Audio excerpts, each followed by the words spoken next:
आज की कहानी है सच्ची भक्ति का फल। बहुत समय पहले की बात है। एक छोटे से गांव में रोहित नाम का एक दूध वाला रहता था। रोहित बहुत ही सीधा सादा और भगवान शिव का परम भक्त था। उसका दिन हर सुबह ब्रह्म मुहूर्त भोर में शुरू होता था। उसके पास 2 हष्ट-पुष्ट भैंसें थीं, जिनका दूध वो निकालता और गांव में बेचता था। रोहित का एक नियम था, रोजाना दूध बेचकर जो भी थोड़ा दूध बच जाता उसे रास्ते में पड़ने वाले एक पुराने शिव मंदिर में शिवलिंग पर चुपचाप चढ़ा देता था। उसका दोस्त मोहन, जो एक व्यापारी था, अक्सर उसे ऐसा करते देखता था।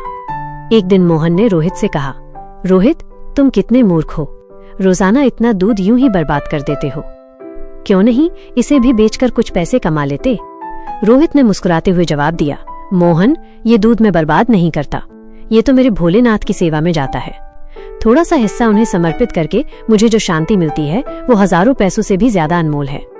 मोहन ने रोहित का मजाक उड़ाया और कहा, ये सब बस अंधविश्वास है, दूध बर्बाद करना बंद करो।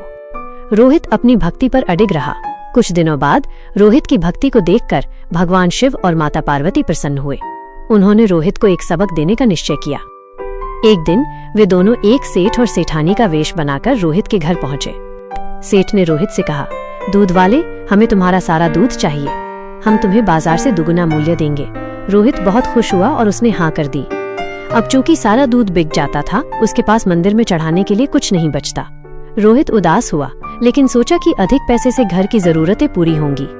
महीने के अंत में जब रोहित सेठ से पैसे लेने गया तो सेठ ने चालाकी से कहा, कैसा दूध, तुमने हमें कोई दूध नहीं बेचा, तुम्हारे पास कोई गवाह है क्या। रोहित हक्का बक्का रह गया। वो रोता हुआ उसी शिव मंदिर के पास आया और शिवलिंग के सामने गिरकर बोला, हे भोलेनाथ, मैंने आपका हिस्सा रोक लिया, क्या इसीलिए आपने मुझे ये दंड दिया। तभी मंदिर के गर्भगृह से एक दिव्य आवाज आई, उठो मेरे प्यारे भक्त। ये सबक था, वो सेठ और सेठानी में ही था। जब तुम बाजार के लाभ में उलझ गए तो तुमने अपनी भक्ति का नियम तोड़ दिया। जब तुम मुझे अपना हिस्सा देते हो तो मैं तुम्हारी रक्षा करता हूँ। रोहित को अपनी गलती का एहसास हुआ और उसने तुरंत नियम फिर से शुरू करने का निश्चय किया। अगले दिन रोहित ने फिर से मंदिर में दूध चढ़ाना शुरू किया।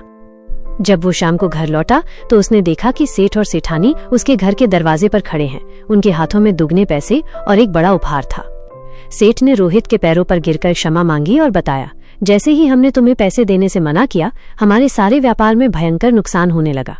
हमने सपने में देखा कि हमने भगवान शिव के प्यारे भक्त को धोखा दिया है। रोहित ने सेठ सेठानी को उठाया और उन्हें क्षमा कर दिया।